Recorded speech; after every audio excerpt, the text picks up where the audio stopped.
a gente encontra pessoas tão jovens, né, por aqui, para nos dar esse testemunho. E a gente ficava observando o senhor chegando, dirigindo seu carro, estacionando na garagem, e a gente fazendo a reflexão, puxa vida, oxalá que a gente chegue perto, né? Então, Deus o abençoe nessa sua tarefa, porque isso vai renovando os fluidos vitais, que é um pouquinho o que a gente vai estudar na tarde de hoje, né?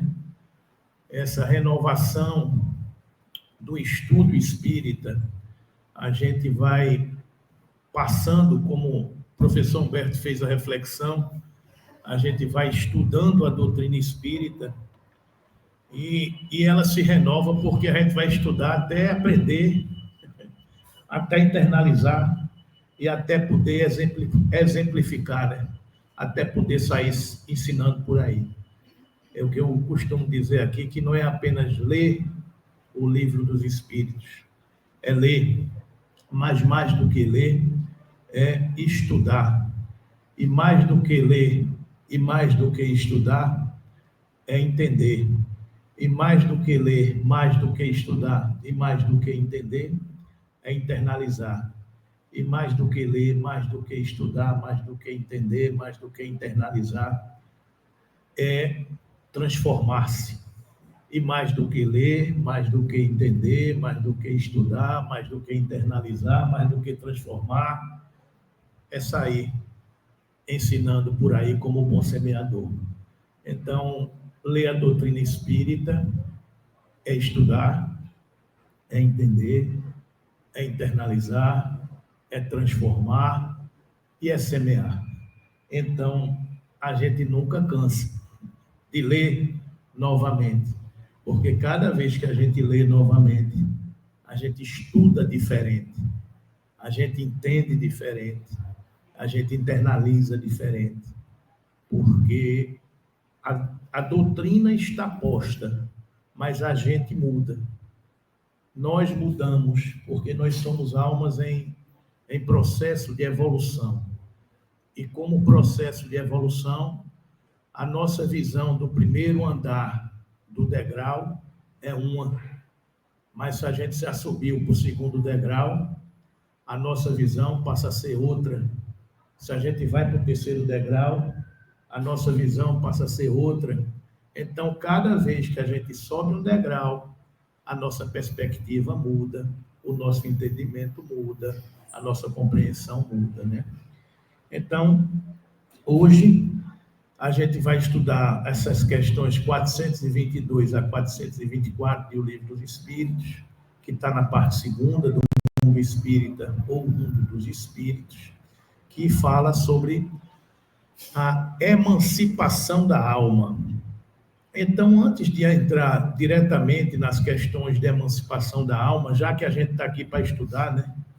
Já que está aqui para entender, eu vou voltar de novo a algumas questões básicas de nossa doutrina, para a gente compreender definitivamente alguns conceitos, internalizar alguns conceitos e pensar como espíritos. Porque, como o professor Humberto já nos ensinou, ser espírita é saber-se espírito, não é isso? Então, essa compreensão de saber-se espírito, ela é fundamental na nossa caminhada, na nossa jornada, né? Então, todos vocês já devem ter ouvido falar, já devem ter ouvido alguém dizer que nós somos espíritos, né? Então, se tem alguém aqui pela primeira vez, bem-vindo. A gente está aqui sempre para tentar estudar juntos, né? Então, ser espírita é ter essa consciência de que somos uma alma. E quando estamos encarnados, nós estamos se utilizando de um corpo físico. Então, o que está dito aqui nessa figura são 5 camadas. Essa primeira camada aqui que vocês estão vendo do lado esquerdo de vocês, do meu lado esquerdo também, é o espírito. A segunda camada, que dá forma ao espírito, para a gente não criar muita confusão no juízo da gente. Vamos falar aqui em 3 coisas, né? Espírito, perispírito e corpo físico. São as 3 camadas que o Livro dos Espíritos mencionam. André Luiz e Jorge Andréa já falam de outras camadas. Ou seja, quando a gente vai estudando um pouco mais, a gente vai mergulhando um pouco mais no conhecimento e na informação. Então, Jorge André dos Santos, um psiquiatra espírita, desencarnado agora há uns 10 anos, eu acredito, ele já fala em 7 camadas. André Luiz também fala nessas camadas. São as literaturas adicionais da doutrina espírita. Então, ele já fala em inconsciente puro, inconsciente passado ou arcaico, inconsciente atual, perispírito, duplo etéreo e corpo físico. Ele fala nessas camadas, que é o que a gente viu aqui, né? Nessa figura, que tem 5 camadas. A gente é o espírito, mas existe um campo ou corpo mental que dá forma, que cobre o espírito, que lastreia o espírito, e que é um elemento intermediário entre o perispírito, que tem um elemento intermediário entre o corpo físico, chamado duplo etéreo. Então, são as camadas de uma cebola que nós somos, as diversas camadas. Não é isso? Então, enquanto estamos encarnados, nós somos corpo, duplo etéreo, perispírito, corpo mental e espírito. Ao desencarnar, nós deixamos essas 2 últimas camadas, porque elas desencarnam. Então, ao desencarnar, fica fora o duplo etéreo e o corpo físico. E permanece o perispírito, o corpo mental e o espírito, que nós somos. Ok, gente? Então, somos essas diversas camadas. E o que a gente pode imaginar, vocês estão vendo aqui essas figurinhas aqui, uns fios ligando uma camada à outra. Vocês estão vendo aqui as 5 camadas e alguns fios interligando uma camada na outra. Não é isso? Esses fios, eles estão chegando aqui num desenho em 7 pontos. Estão vendo aqui esses 7 pontos? 1, 2, 3, 4, 5, 6, 7. Os passistas presentes sabem o que é isso, né? Sabe o que é isso aí? Passista presentes? Os chakras, né? Do sânscrito, as rodas, não é isso? Então, aqui estão os pontos de presença das camadas que ligam as nossas diversas camadas. Não são apenas esses 7, mas a literatura manda que a gente fique só por aí. O mais elevado, o mais superior, o chakra coronário, o que fica mais ou menos no meio da cabeça, entre o meio da cabeça e o nariz, o chakra frontal. Na altura da garganta, o chakra laríngeo. Na altura do coração, o cardíaco. Na altura do estômago superior, na entrada do esôfago, o gástrico. À direita, o esplênico, em cima do baço. E embaixo, nas regiões genésicas, o chakra genésico. Se a gente for refletir, eles são fulcros de energias que interpenetram as camadas do perispírito, do corpo e do duplo etéreo, e que alimentam fluidicamente as diversas regiões. Ok, gente? Então, quando a gente vê essa figurinha aqui, quando você mentalizar essa figurinha aqui, e você mentalizar que você está recebendo um passe, quando terminar a reunião aqui, algumas pessoas vão para a fila e vão receber um passe, não é isso?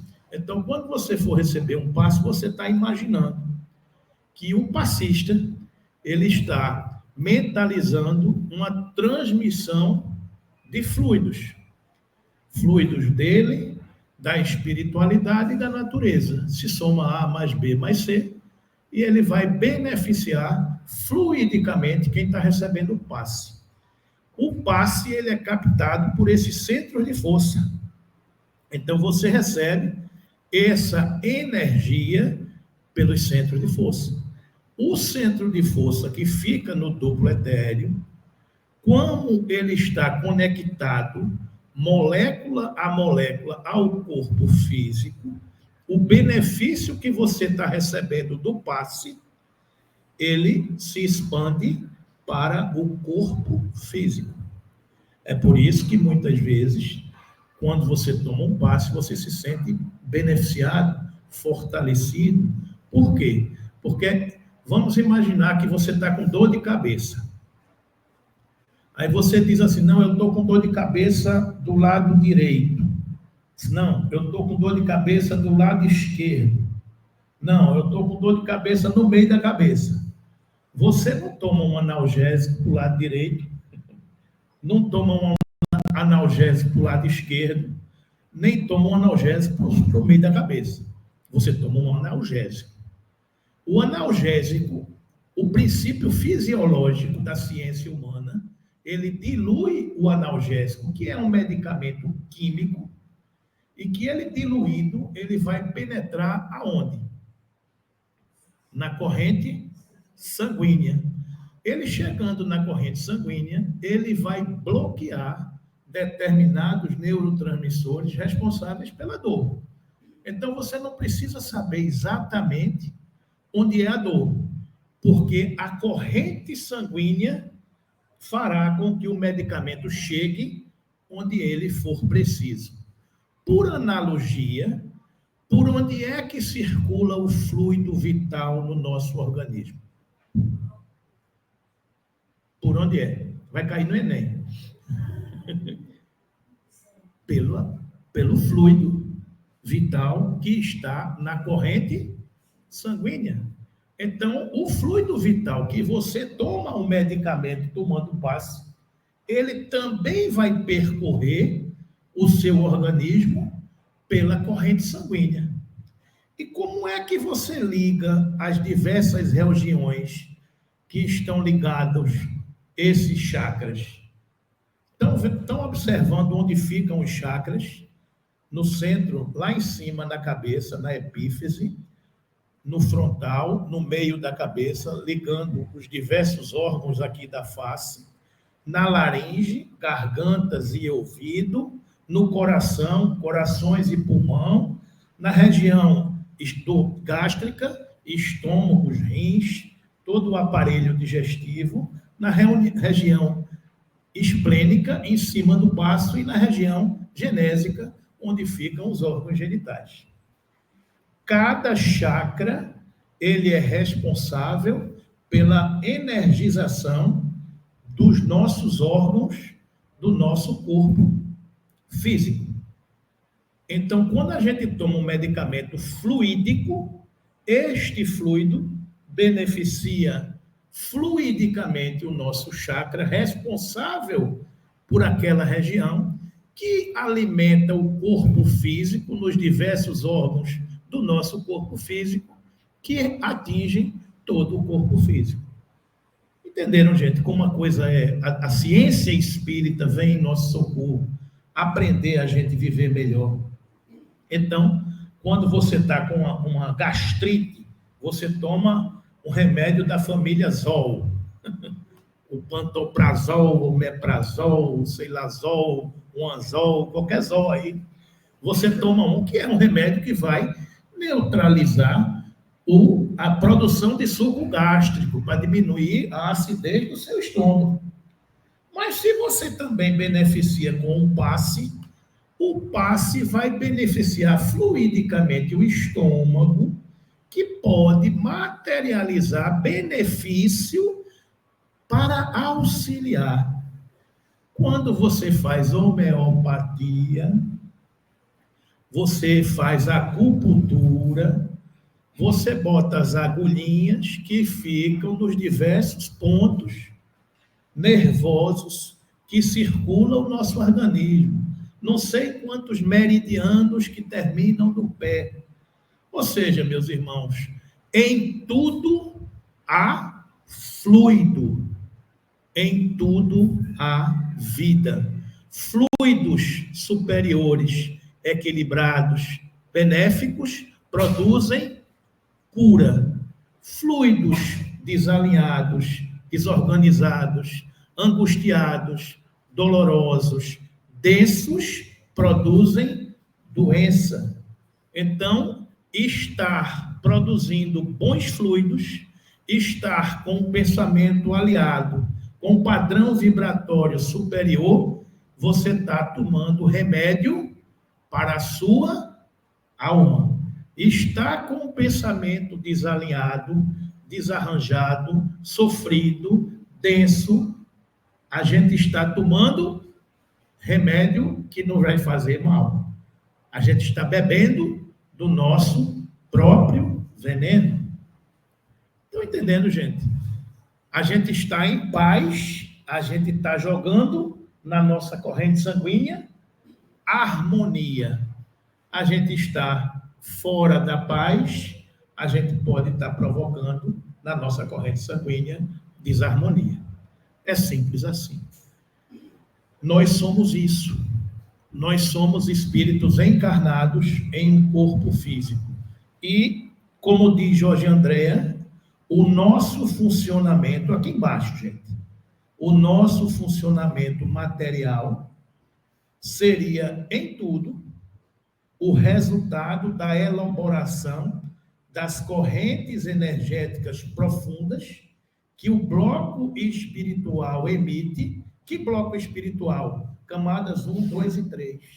Espírito duplo eterno, espírito, campo mental e inconsciente atual. O nosso pensamento, campo organizador e orientador da forma, ao lado dos fatores que o meio fornece. Então, eu sou o que eu penso. Nós somos os responsáveis por essa paz, ou por essa angústia, ou por essa harmonia. Estão entendendo, gente? Eu pensei, eu produzi esse medicamento para o meu organismo, né? Mente sana, em corpore sano. Quem dizia isso era o poeta Juvenal, século I, romano, lá perto de Cristo, quando ele foi questionado o que era a vida. A vida era isso, é produzir uma mente sana no corpo sano. Então, a mente sana produz um corpo sano.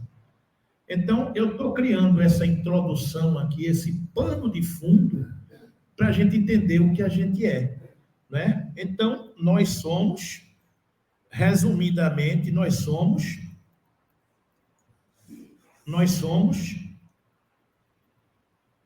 um corpo físico com uma camada do duplo etéreo interligado num perispírito sob a regência de um espírito.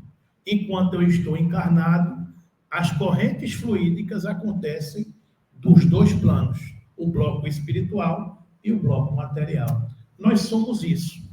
E o tema que a gente vai estudar na tarde de hoje é letargia, catalepsia e mortes aparentes, né? Então, para começo de conversa, para continuar a conversa, a gente está falando de morte aparente. Então, do ponto de vista espírita, o que é morte? Do ponto de vista espírita, o que é morte? Qual a causa da morte dos seres orgânicos? Questão 68 do Livro dos Espíritos. Resposta dos Espíritos. Esgotamento dos órgãos. A morte dos seres orgânicos, a morte do corpo, ela é provocada pelo esgotamento dos órgãos. Então, meus irmãos, guardem um conceito. Não é o espírito que se retira e mata os órgãos. É o contrário. É o esgotamento dos órgãos que expulsa o espírito. Não é porque o espírito foi embora que os órgãos morrem. É porque os órgãos morrem que o espírito vai embora. Estão entendendo, gente? Então, a causa da morte do corpo é o esgotamento dos órgãos. Poder-se-ia comparar a morte à cessação do movimento de uma máquina desorganizada? Sim. Se a máquina está mal montada, cessa o movimento. Se o corpo está enfermo, a vida se extingue. Então, o funcionamento do corpo físico, ele é realizado por estar circulando no corpo físico vida. O que é que dá vida ao corpo físico? O fluido vital. Enquanto houver vida circulando no corpo físico, os órgãos do corpo físico se mantêm vivos e não há morte. Na hora que para de circular fluido no corpo, os órgãos morrem e o espírito desencarna. Esse ventilador está girando.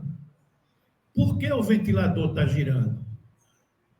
Porque ele está ligado na tomada. Quando você liga na tomada e liga o interruptor, uma coisa chamada fluido elétrico circula por um fio que alimenta o motor que dá vida a este ventilador.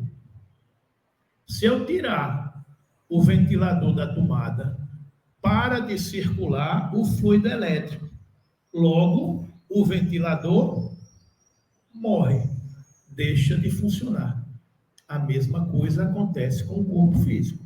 Se a gente para de ter o fluido vital circulando no nosso corpo, o corpo morre, mas o espírito desencarna. Ok? Vamos deixar essa informação guardada aí. Por que é que uma lesão no coração mais depressa causa a morte do que dos outros órgãos?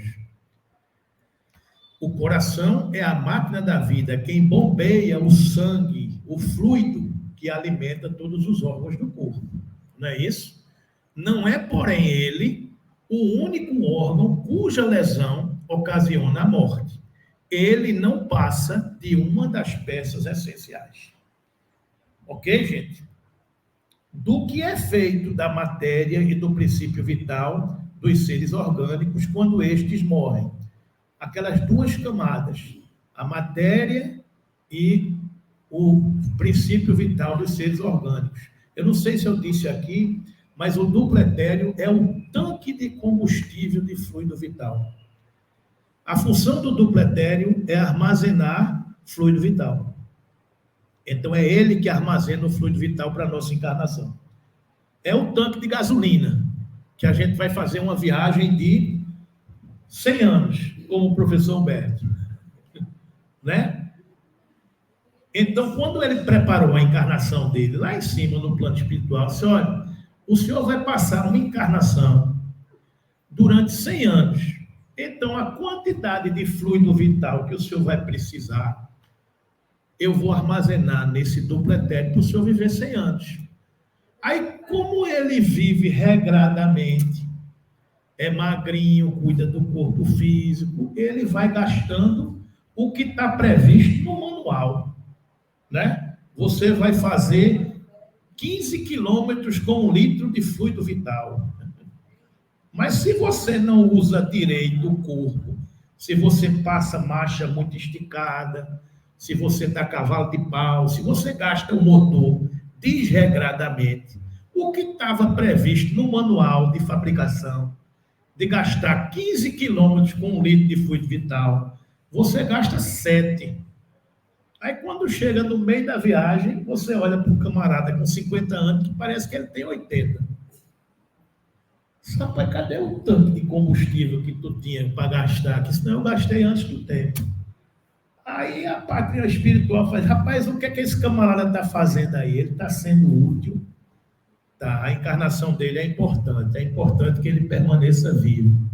Então, vamos dar uma carguinha, bota ele na tomada, a gente dá uma carguinha de fluido vital para a vida dele continuar.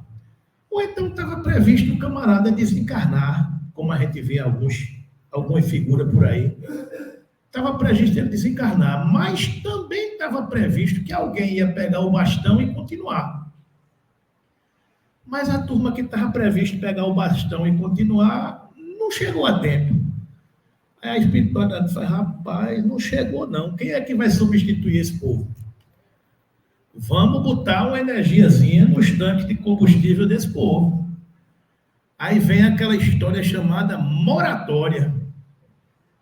Moratória nada mais é do que pegar um duplo etéreo, botar mais na tomada e dar uma carga. Toma mais 10 anos de encarnação aí, para ver se a turma chega e você pode passar o bastão.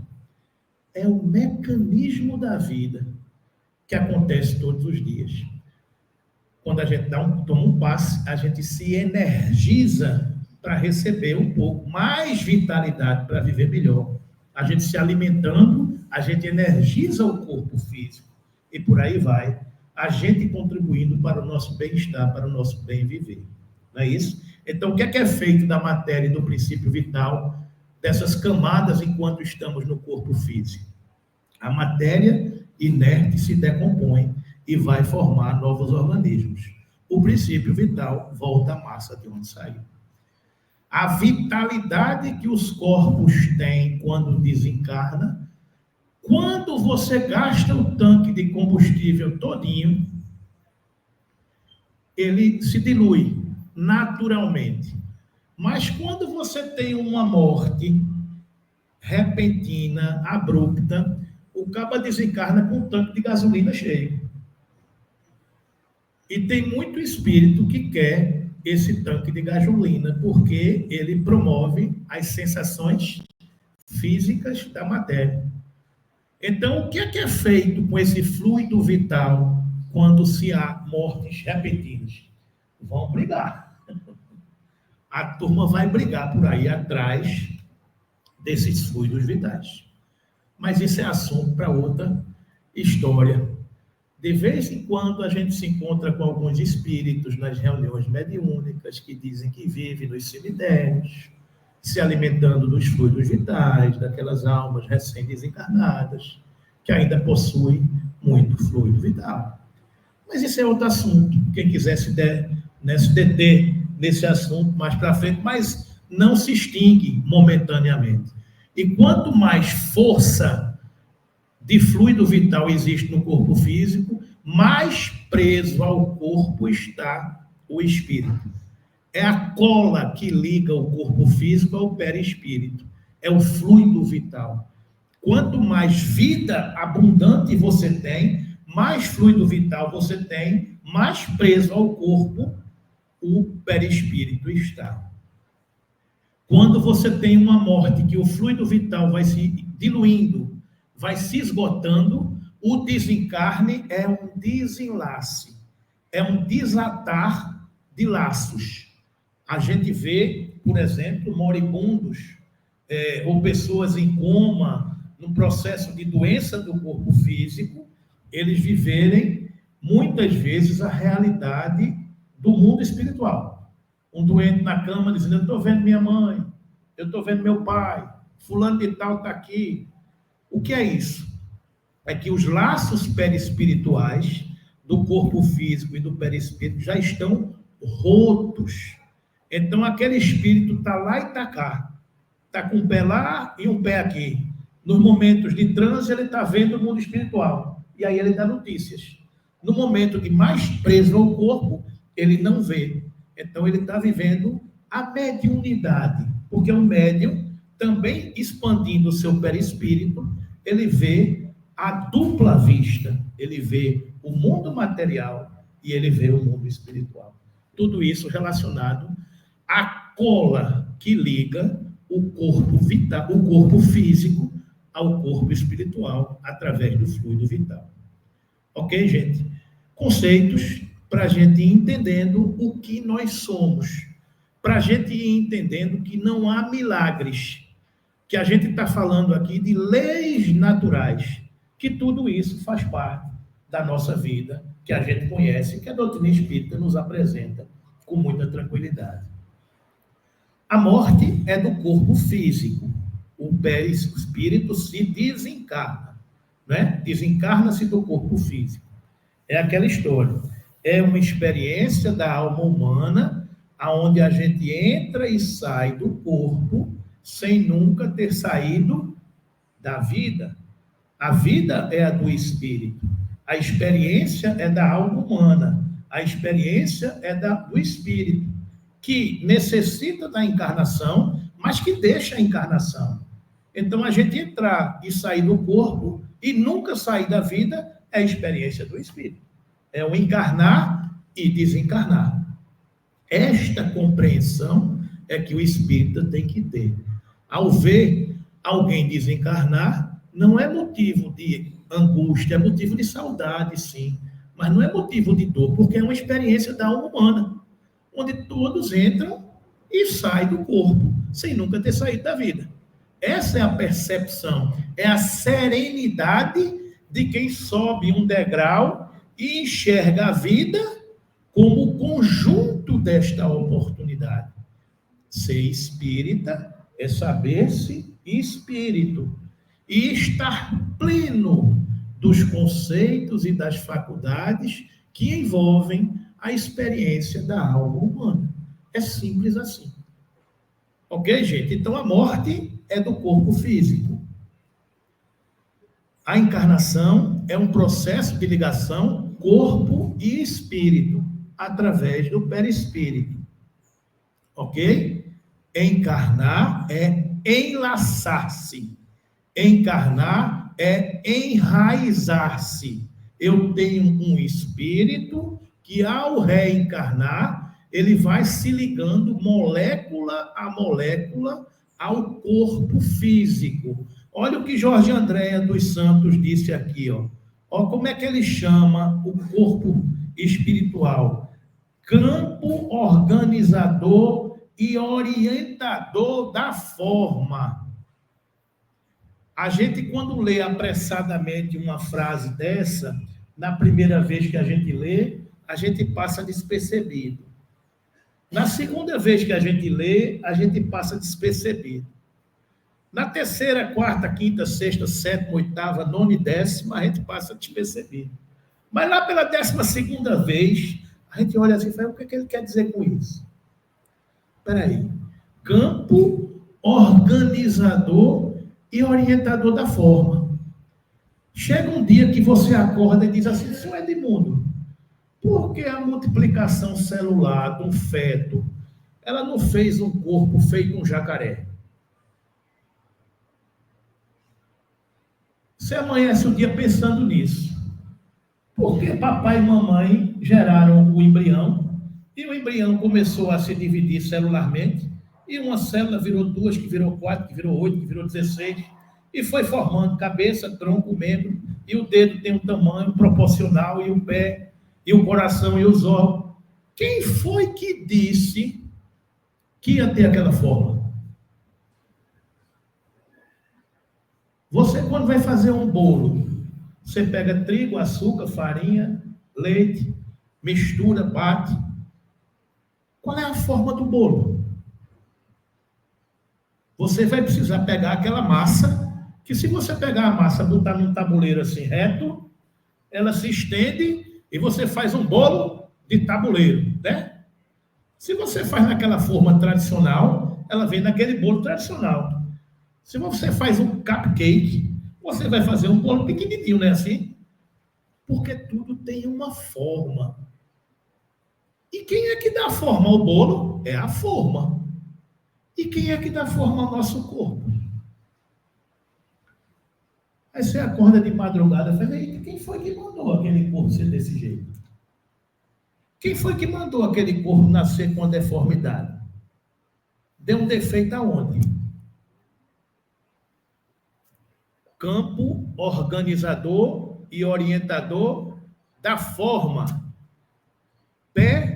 Perispírito. modelo magnético que vai imantando e orientando a divisão celular. Quando a gente era criança pequena, lá em Barbacena, a gente não fazia aqueles trabalhos de escola que a gente recortava umas coisas assim, imantava, e energeticamente elas eram atraídas e formavam determinadas figuras. Estão lembrados disso? Magneticamente, aquelas figuras eram atraídas e formavam aquela figura. O perispírito é essa esponja que vai atraindo as moléculas fisiológicas que estão sendo formadas e vai se enraizando. Que negócio fantástico. Leis naturais. E quem é a cola? Fluido vital. Vai ligando tudo isso. Isso é um processo de encarnação. O processo de desencarnação é exatamente o contrário. O fluido vital vai enfraquecendo, o órgão vai morrendo e o perispírito vai se desenlaçando. Quanto mais fracos forem os laços, mais tranquilo é o processo de desencarne. Quanto mais pontos de contato tiver do perispírito com o corpo físico, maior o sofrimento do desencarne. Tranquilo, gente. Leis naturais, tudo com muita tranquilidade, a gente vai estudando e vai entendendo, né? Então, o processo de desencarne se dá com a separação do corpo do perispírito, após a morte física. As sensações. A sensação dolorosa da alma, por ocasião da morte, está na razão direta de pontos de contato existentes entre o corpo e o perispírito. E, por conseguinte, também da maior ou menor dificuldade que apresenta o rompimento. Acabamos de falar isso. Não é preciso dizer que, conforme as circunstâncias, a morte pode ser mais ou menos penosa, conforme o grau de ligação entre o corpo físico e o perispírito. Ok, gente? É por isso que a gente diz, vamos começando a desencarnar. E se desencarnar quer dizer se libertar dos bens materiais. E se desprendendo, para a gente não estar preso às coisas materiais. Para a gente não chegar no mundo espiritual e ficar preocupado com nossos bens. Cadê meu bem? Cadê minha casa? Cadê meu isso? Cadê meu aquilo? Cadê meu aquilo outro? Não tem mais nada, não. A gente só é dono do que pode levar. Simples assim, né? Então, eu nunca vi um enterro com caminhão de mudança. Alguém já viu um enterro com caminhão de mudança seguindo atrás? Nas tradições antigas tinha a história de moeda para o barqueiro, né? Os faraós do Egito guardavam tudo aquilo ali, mas faz tempo isso, né? Vamos para frente. Então, somos isso aí, meus irmãos. Isto posto, vamos entrar em letargia, catalepsia e mortes aparentes, para a gente entender isso de uma forma mais tranquila. Letargia e catalepsia são fenômenos de quase morte, onde há uma aparência de morte naquele corpo físico, não é? Pergunta de Kardec. Os letárgicos e os cataléticos, em geral, veem e ouvem o que se passa em derredor, sem que se possam exprimir que estão vendo e ouvindo. É pelos olhos e pelos ouvidos que tem essas percepções. Ou seja, a gente já viu aqui que a gente é corpo, a gente é espírito. O letárgico e o cataléptico está como se estivesse desconectado, morto, não é? Eles veem e ouvem o que se passa em derredor. Eles estão vendo e ouvindo pelos olhos e pelos ouvidos. O que é que vocês acham? É não. Ele vê pelo espírito, ele ouve pelo espírito. O espírito tem consciência de si, mas não pode comunicar-se. A mediunidade é perispiritual. Se tiver algum médium aqui, me corrija se eu estiver mentindo. Se você estiver vendo um espírito, não adianta fechar os olhos. porque vai continuar vendo o espírito. Por quê? Porque você não vê o espírito com os olhos do corpo. Você vê com o perispírito. Não adianta apagar a luz, acender a luz. Não é a luz que impregna o seu aparelho dos olhos para poder você enxergar. Você enxerga pela expansão perispiritual que está captando aquela imagem. Então, não é pelos olhos, você enxerga pelo espírito. Ok? Por quê? Porque a isso se opõe o estado do corpo. Esse estado especial dos órgãos vos prova que no homem há alguma coisa mais do que o corpo. Kardec, comentando isso com os espíritos, tem uma coisa a mais. Se o corpo está parado e você continua enxergando, como é isso? É aquelas experiências de quase morte, que tem até uma história até engraçada, que diz que uma pessoa que tinha um problema de visão, era cego, enquanto estava encarnado, foi fazer uma cirurgia. E quando fez a cirurgia, ele teve uma parada cardíaca. Então, teve uma morte clínica.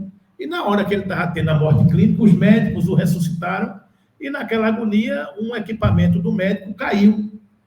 E o espírito estava ali desencarnando, ali preso, vendo, e aí ele viu. Quando ele voltou, os médicos tornaram, ele continuou cego, porque quem era cego não é o espírito. Quem é cego é um defeito do equipamento, do corpo físico. Aí o paciente disse, doutor, caiu sua caneta, está debaixo daquele móvel.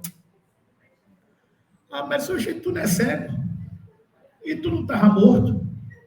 Como é que pode? Tu morto e cego, e voltou e enxergou a minha caneta, e onde ela ficou? Não é o espírito, não é o corpo que está vendo, é o espírito. Né? Então, são essas experiências de quase morte que comprovam que há alguma coisa a mais. Não é, minha gente? Então, a gente, quanto espírito, vai dizer, puxa vida, é tudo verdade. Né?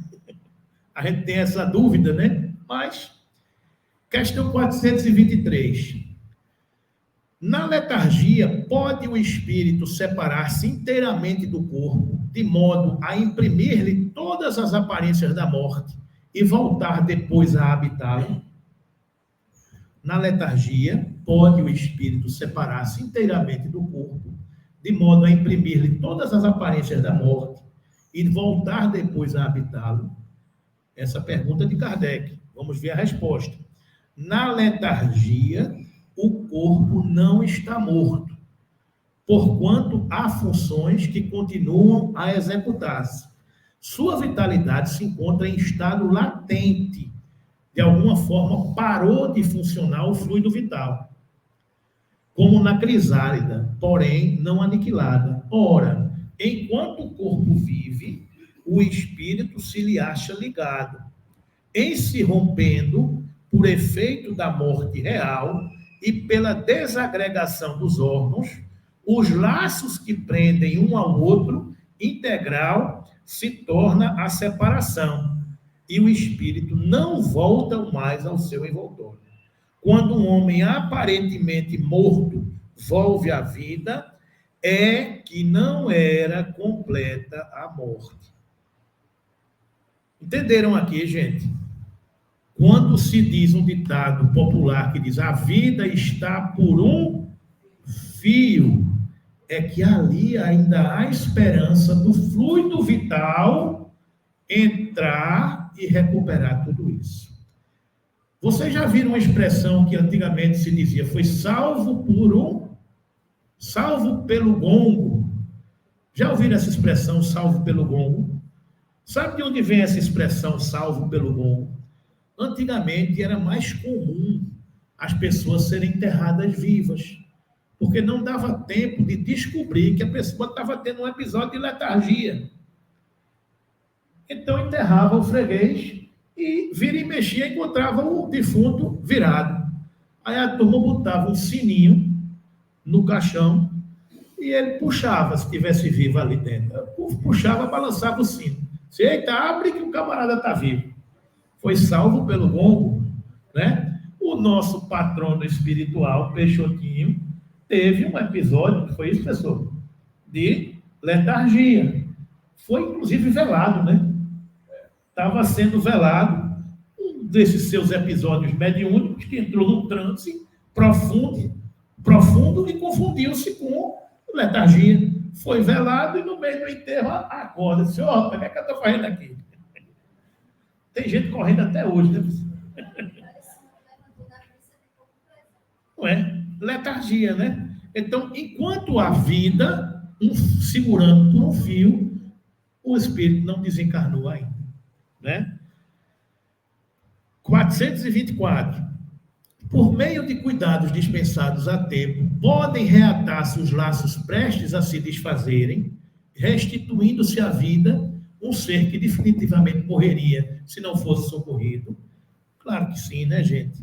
Sem dúvida, e todos os dias temos a prova disso. O magnetismo, em tais casos, constitui muitas vezes poderoso meio de ação, porque restitui ao corpo o fluido vital que lhe falta para manter o funcionamento dos órgãos. Então, a vida, enquanto está por um fio, é possível se tornar a viver abundantemente, não é isso? A letargia e a catalepsia derivam do mesmo princípio, que é a perda temporária da sensibilidade do movimento, por uma causa fisiológica ainda não explicada. Diferem uma da outra em que, na letargia, a suspensão das forças vitais é geral e dá ao corpo todas as aparências da morte. Na catalepsia, fica localizada, podendo atingir uma parte mais ou menos extensa do corpo, de sorte a permitir que a inteligência se manifeste livremente, o que a torna inconfundível com a morte. A letargia é sempre natural. A catalepsia é, por vezes, espontânea, mas pode ser provocada e anulada artificialmente pela ação magnética. Então, está aí a literatura espírita, que a gente vai se socorrer na Gênese, no capítulo 16, os fluidos, para complementar um pouco esse estudo. A matéria inerte é insensível. O fluido perispirítico o é, mas transmite a sensação ao centro sensitivo, que é o espírito. As lesões dolorosas do corpo repercutem, pois, no espírito, qual choque elétrico. Está lembrado que está tudo ligado, molécula a molécula. As sensações do corpo repercutem no espírito, por intermédio do fluido espiritual, que parece ter nos nervos os seus fios condutores. É o influxo nervoso dos fisiologistas que, desconhecendo as relações desse fluido com o princípio espiritual, ainda não puderam achar explicação para todos os efeitos. A ciência ainda não chegou nessas evidências, porque ainda não conhece essa ligação. A ciência conhece o que a gente assenta na Terra, os modelos fisiológicos dos corpos físicos, mas a gente ainda não conhece a anatomia do corpo espiritual. A gente ainda não conhece o modelo molecular do espírito. A gente ainda está ensaiando descobrir, ensaiando ter dúvida ainda, né? A gente não tem nem condições de ter dúvida, mas um dia a gente vai chegando lá. A interrupção pode dar-se pela separação de um membro ou pela seção de um nervo, mas também parcialmente ou de maneira geral e sem nenhuma lesão, nos momentos de emancipação, de grande sobreexcitação ou preocupação do espírito. Neste estado, o espírito não pensa no corpo e, em sua febril atividade, atrai, assim por dizer, o fluido perispiritual, que, retirando-se da superfície, produz aí uma instabilidade momentânea. Ele desconecta por alguma razão e passa a ter a sensibilidade naquela região que antes estava irrigada, não é?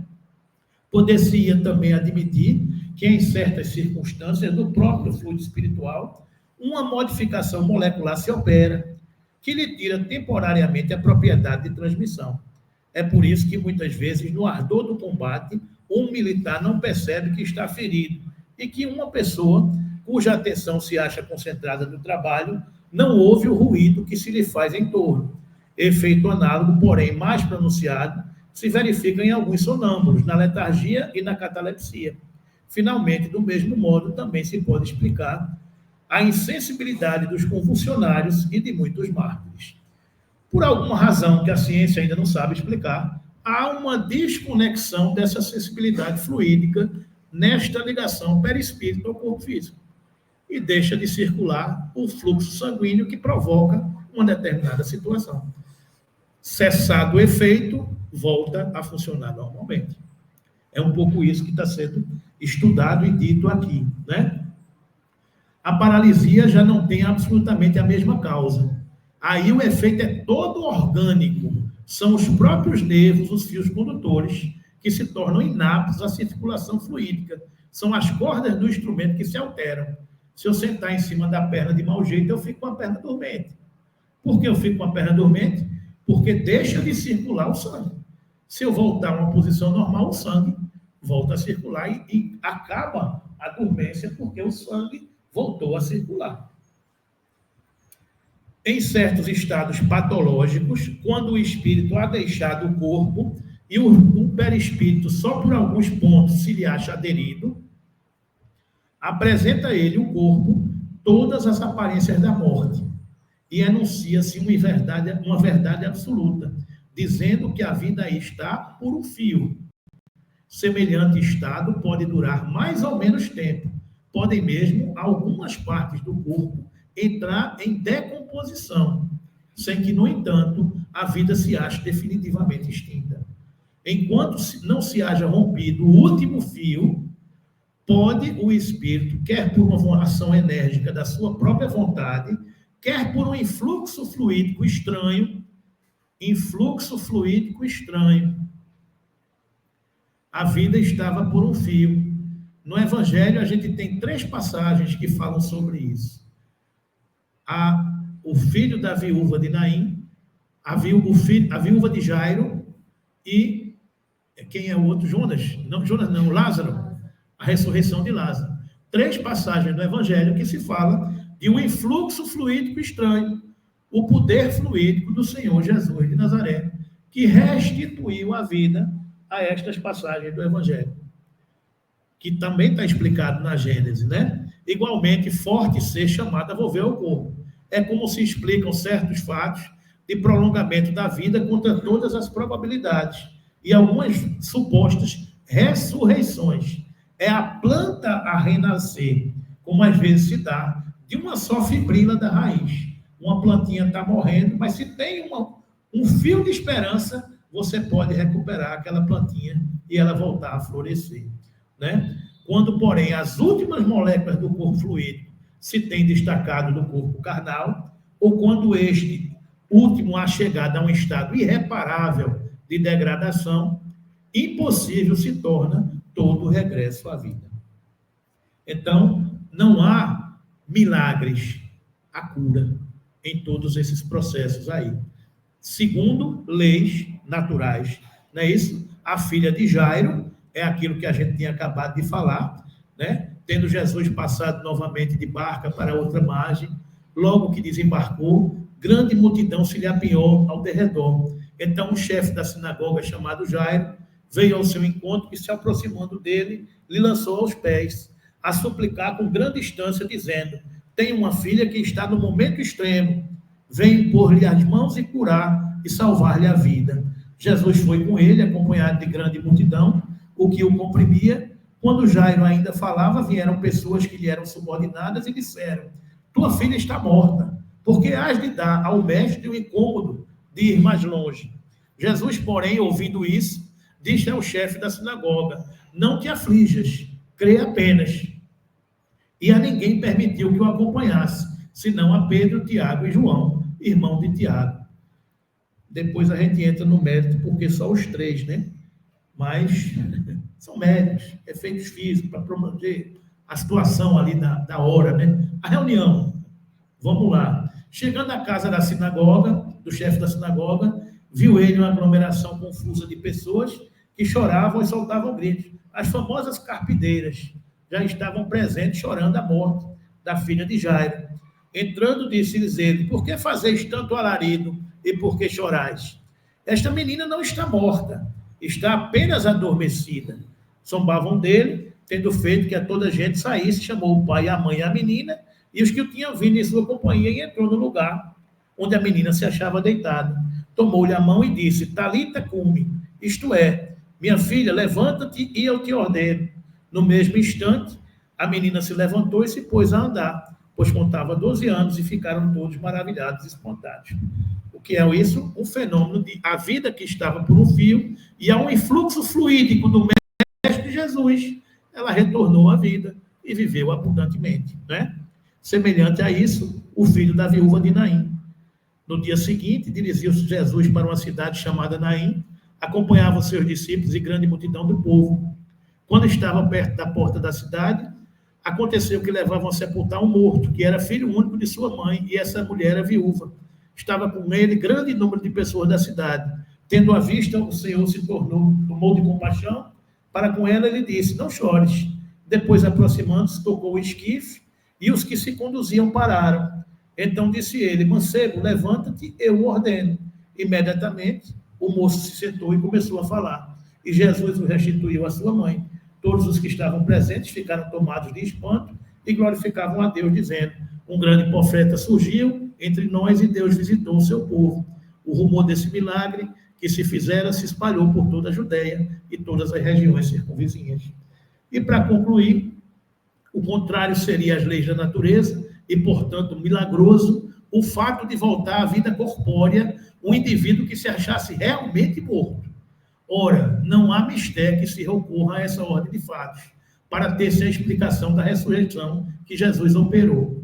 Se mesmo na atualidade as aparências enganam, por vezes os profissionais, quão mais frequentemente não haviam de ser os acidentes daquela natureza naquela época, num país onde nenhuma precaução se tomava contra eles e onde o seu sepultamento era imediato.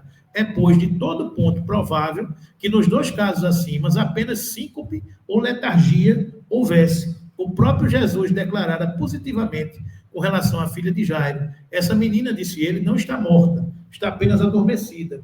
Dado o poder fluídico que ele possuía, nada de espantoso há em que esse fluido vivificante, acionado por uma vontade forte, haja reanimado os sentidos em torpor, que haja mesmo feito voltar ao corpo o espírito prestes a abandoná-lo, uma vez que o laço perispirito ainda se não rompera definitivamente. Para os homens daquela época, que consideravam morto o indivíduo desde que deixasse de respirar, havia ressurreição em tais casos, mas o que na realidade havia era cura e não ressurreição, na acepção legítima do termo.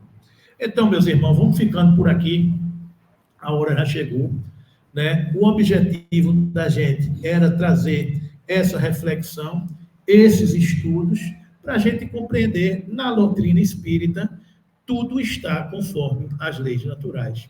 Então, que Jesus nos abençoe e que possamos, nesta hora, fazer a prece final, e depois os que ficarão para o passe se dirijam para o passe. Vamos encerrando aqui, que eu estou gravando, vou concluir